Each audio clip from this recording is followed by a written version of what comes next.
13 फरवरी की दोपहर को नोएडा का रहने वाला सुमित नाम का युवक अपनी कार लेकर के घर से निकलता है। 3:39 पे उसने किसी को मैसेज किया और कहा कि मैं अपनी जीवन लीला समाप्त करने जा रहा हूं। और इसके बाद में उसके बारे में कुछ भी नहीं पता चलता है। जब देर शाम तक वो अपने घर वापस नहीं आता है तो परिवार वाले उसको ढूंढते हैं, उसके मोबाइल में कॉल करते हैं, दोस्तों से पूछते हैं, लेकिन सभी लोग यही बताते हैं कि सुमित कहाँ गया हुआ है, हमें उसने कुछ भी नहीं बताया है। और इसी बीच में सुमित के घर से कुछ दूरी पर रहने वाली रेखा नाम के युवक, जो एक ऑफिस में काम करती थी, हर रोज शाम को 6 बजे के आसपास अपने घर वापस आ जाती थी। और उस दिन रेखा भी अपने घर वापस नहीं आई थी। परिवार वालों को बहुत ज़्यादा चिंता होती है। वो भी लोग उसको कॉल करते हैं, लेकिन उसका मोबाइल भी नहीं लग रहा था। उसके जब ऑफिस में फ़ोन किया गया तो उनको वहाँ से पता चला कि रेखा किसी के साथ में कार में बैठ करके गई है। और इसके बाद रेखा और सुमित का परिवार सेक्टर 58 के पुलिस थाने में पहुंचता है और वहां पर वो लोग अपने बच्चों की गुमशुदगी की रिपोर्ट दर्ज करा देते हैं। अगले दिन 14 फरवरी की सुबह सेक्टर 79 के पास में एक कार खड़ी हुई थी। वो रोड के किनारे खड़ी हुई थी। लोगों को उस पर शक होता है, लेकिन काफी देर तक लोग कुछ भी नहीं करते हैं। दोपहर तक जब वो कार वहां पर खड़ी रहती है और उसमें किसी भी तरीके की कोई हरकत नहीं हो रही थी, शीशे ऊपर तक लॉक थे, तो फिर लोग पुलिस को इन्फॉर्म करते हैं। पुलिस की टीम वहां पर पहुंचती है और शीशे तोड़ करके जब अंदर देखती है तो एक युवक और एक युवती वहां पर डेड पड़े हुए थे और उनके सर में फंसी हुई थी। पुलिस ने जब इनके बारे में पता लगाया तो ये लोग कोई और नहीं बल्कि रेखा और सुमित थे। तो क्या कारण था जिसकी वजह से रेखा और सुमित ने इतनी बड़ी घटना को अंजाम दिया था, वो भी वैलेंटाइन डे के दिन? जानेंगे पूरी कहानी आगे इस वीडियो में। लेकिन आप लोगों से मेरी यही रिक्वेस्ट है कि आप वीडियो को लाइक और चैनल को सब्सक्राइब जरूर कर लें, क्योंकि ऐसी इंटरेस्टिंग और रियल कहानियां मैं आप लोगों के लिए हर रोज लेकर के आता हूं। तो चलिए वीडियो को शुरू करते हैं विस्तार से। पुलिस की टीम रेखा और सुमित के साथ कार के अंदर हुई घटना के बारे में जब उनके परिवार वालों को बताती है तो उनके ऊपर दुखों का पहाड़ टूट पड़ता है।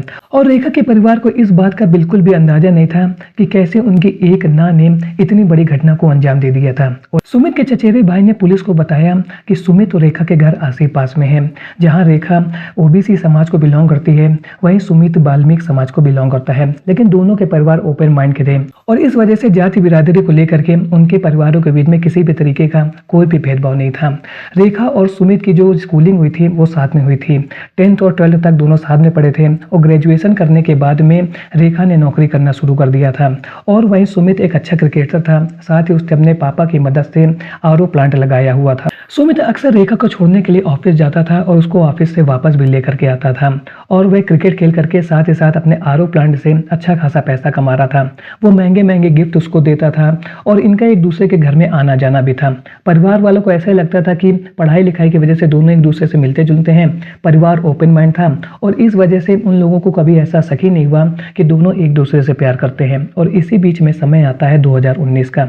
2019 में सुमित का एक्सीडेंट हो जाता है और इतना फैटल एक्सीडेंट हुआ था कि लगभग 6 महीने लग जाते हैं सुमित को रिकवर होने में। और इस समय रेखा ने उसका पूरा साथ दिया था।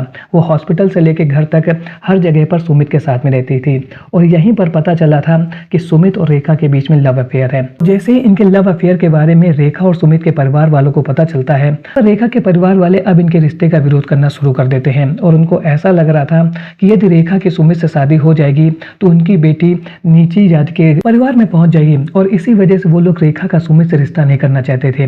वहीं दूसरी ओर जो सुमित के परिवार वाले थे उनको रेखा पसंद थी और वो लोग चाह रहे थे कि रेखा और सुमित की शादी हो जाए। रेखा सुमित से बहुत ज्यादा प्यार करती थी, लेकिन रेखा के परिवार वालों ने अब रेखा को भड़काना शुरू कर दिया था। और वो लोग उससे यह कह रहे थे कि तुम सुमित से अपनी दूरी बना लो, क्योंकि तुम यदि शादी करके उसके घर में जाओगी तो फिर तुम समाज में अपना चेहरा कैसे दिखाओगी। और इस तरीके से उन लोगों ने रेखा का माइंड वॉश करना शुरू कर दिया था। रेखा भी अब सुमित से दूरी बनाने लगी थी। रेखा ने सुमित का फोन उठाना बंद कर दिया था। अब वो ना तो उससे अच्छे से बात करती थी और ना ही उससे मिलती जुलती थी और ना ही अब वो सुमित से यह कहती थी कि तुम मुझे ऑफिस में ड्रॉप कर दो।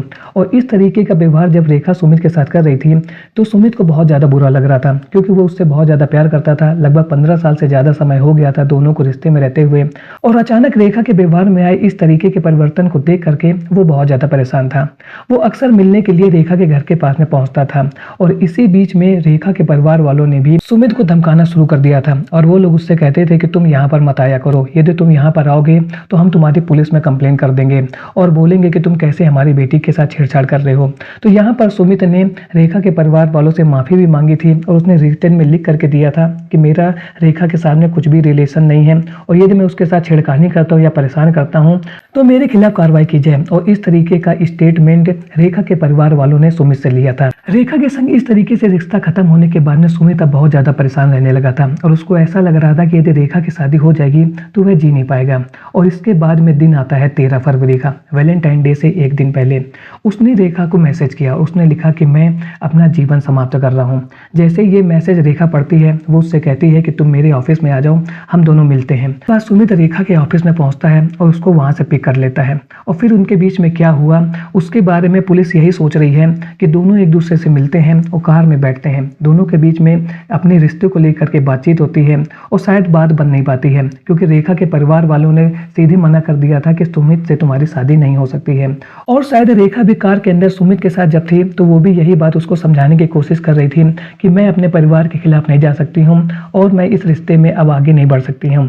और इसके बाद उनके लोगों के बीच में क्या हुआ उसके बारे में अब यही कह सकते हैं कि सुमित ने पहले से ही तैयारी कर ली थी, उसने मैसेज करके ऑलरेडी उसको बता दिया था और उसके पास हाथ में पिस्टल थी। और जब 14 जनवरी की दोपहर पुलिस की टीम सेक्टर 39 के पास में खड़ी हुई कार को देखती है तो वहां पर एक युवक एक युवती मृत पड़े हुए थे और शायद उन लोगों ने अपनी जीवन लीला को समाप्त कर लिया था। सबसे पहले सुमित ने रेखा का काम तमाम किया और उसके बाद खुद अपनी ही जीवन लीला को समाप्त कर लिया।